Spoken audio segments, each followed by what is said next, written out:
परवेज़ को मारेंगे 2000 परवेज़ जन्म ले लेंगे, कितनों को मारेंगे ये सोचो कितने आ जाएंगे। आपने जो कश्मीर के लिए किया, बुरा किया अच्छा किया, वो आपको ही पता है और पूरी कश्मीर को पता है। 40 लाख लोग जानते हैं क्या किया आप लोगों ने।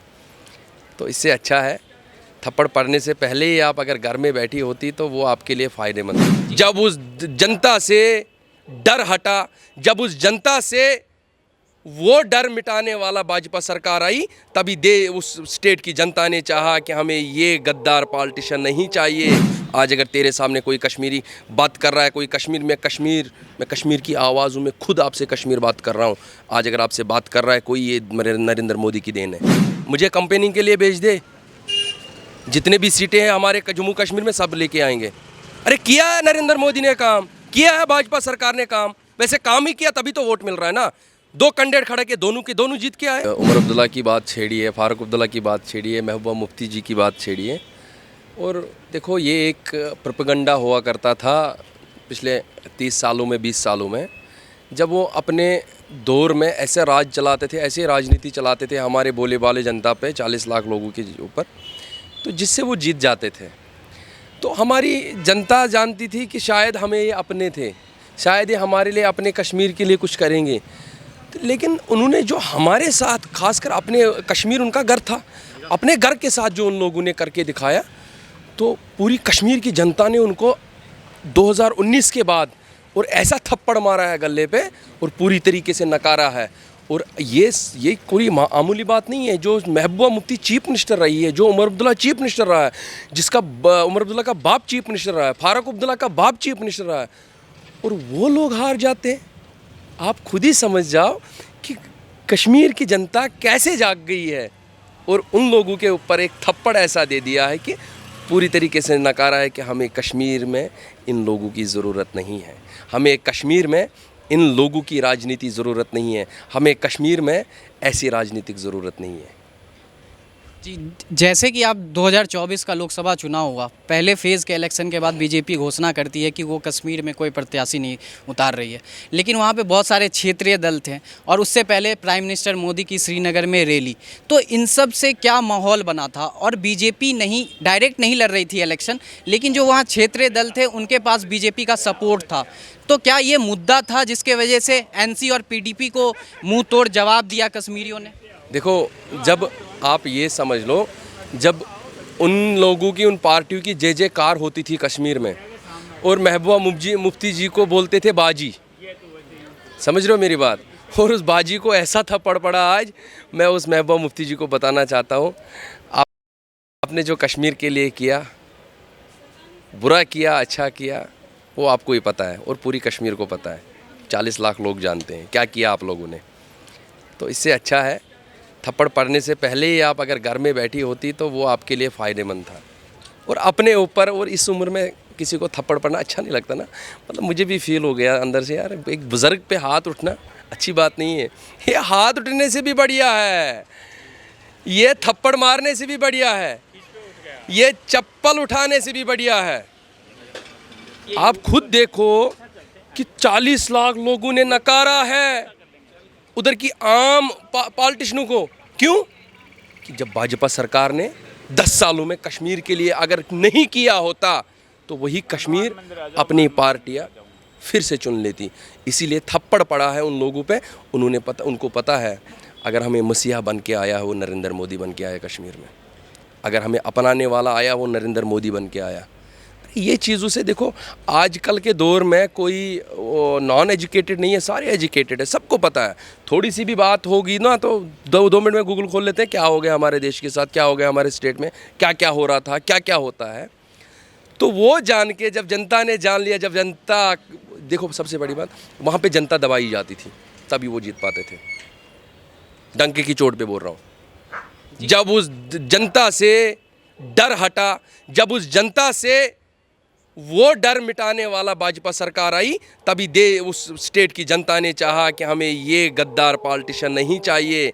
जिन पॉलिटिशियनों ने पूरे जितना भी फंड्स आते थे सारे अपने घर में लगा के, आप फारूक अब्दुल्ला को एक बार ऑडिट लगाते कहते देखो उस पर क्यों नहीं बात चला रहे हो आप पत्रकार साहब।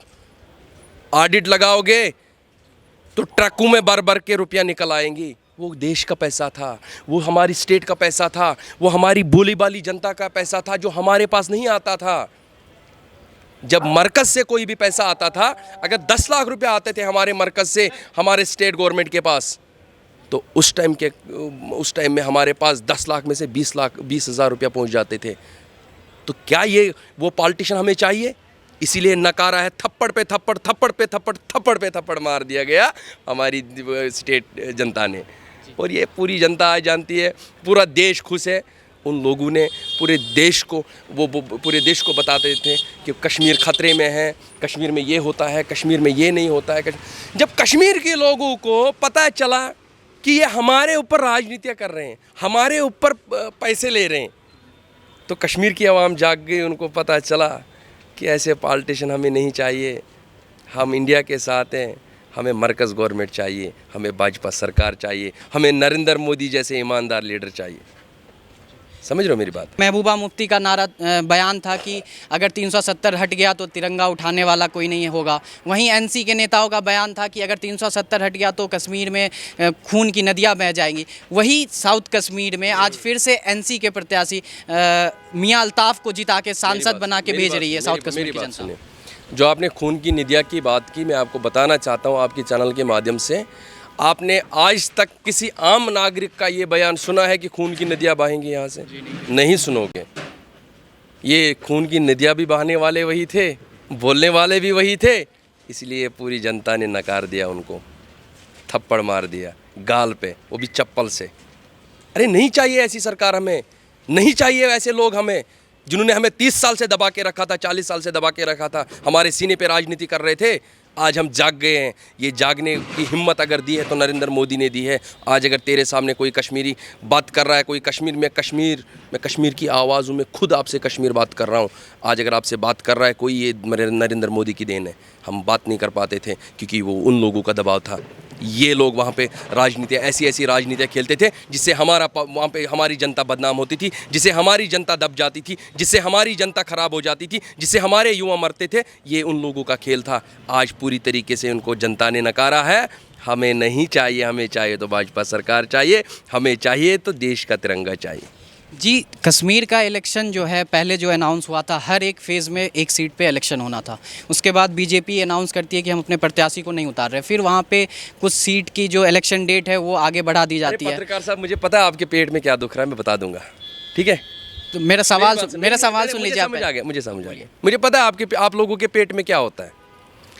आप लोगों के पेट में यही है, क्यों नहीं उतारा, क्यों नहीं उतारा, क्यों नहीं किया। अरे बता, मैं तो बता रहा हूँ ना, जब 2 सीटों पे हमारे 2 कैंडिडेट खड़ा हो गए, बहुमत से जीत के आए, और नेक्स्ट इलेक्शन में देख लेना, जब भाजपा जितनी भी सीटें हैं ना वो भाजपा के कैडर में आएंगी। मैं बोल रहा हूँ डंके की चोट पे। तो आप ये कह रहे हैं कि आने वाले टाइम में जो कश्मीर में विधानसभा के चुनाव होने वाले हैं, करता हूँ भाजपा सरकार से, मुझे कंपेनिंग के लिए भेज दे, जितने भी सीटें हैं हमारे जम्मू कश्मीर में सब लेके आएंगे। अरे किया है नरेंद्र मोदी ने काम, किया है भाजपा सरकार ने काम। वैसे काम ही किया तभी तो वोट मिल रहा है ना। 2 कैंडिडेट खड़े के दोनों जीत के आए, मिनिस्टर बन के आए। अब ये कह रहा हूँ कि वहाँ की इलेक्शन बहुत ही शांतिपूर्ण तरीके से चल रही थी, फिर हम देखते हैं कि वहाँ पे शोपियान में एक हत्या होता है। बीजेपी के पूर्व सरपंच एजाज शेख, जो हमारे मित्र भी रहे हैं, जो हमारे चैनल पे बहुत सारे उनकी बाइट भी हैं, उनकी हत्या हो जाती है। और उसके बाद बारामुल्ला में उमर अब्दुल्ला की हार, इसको आप किस तरह से देखते हैं? देखो, सबसे पहले आपने एजाज़ की बात की, तो मैं दुख से कहता हूँ, एजाज़ को अल्लाह ताला जन्नतुल फिरदौस अता करें। वो बहुत अच्छा इंसान था जो इस देश के लिए आवाज़, देखो जो देश का सिपाही होता है ना, ये ज़रूरी नहीं है। देखो हमारे सैनिक जो बॉर्डरों पे रुके हैं, जो हमारे भारत के लिए सुरक्षित देते हैं, तभी हम चैन की नींद ले रहे हैं। और भारत के हर किसी नागरिक को मैं बोलना चाहता हूँ कि अपने देश के लिए सेना की तरह खड़ा रहो, अपने देश के लिए सीना ठोक के खड़ा रहो। वैसे ही एजाज़ था उन इंसानों में से एक इंसान जिसने शहादत पाई है। और अपने देश का, अगर उसने अपने कश्मीर का या अपने देश की बात उठाई, उसको गोली मिली, उसको मरना नहीं बोलते, उसको शहीद बोलते हैं। उसको मैं दिल से अल्लाह ताला से दुआ करता हूँ कि उसको जन्नतुल फिरदौस अता करे। और एजाज़ जैसे, अगर इन्होंने एक एजाज़ को मारा है तो 1000 एजाज़ उन्हें जन्म ले लिया है।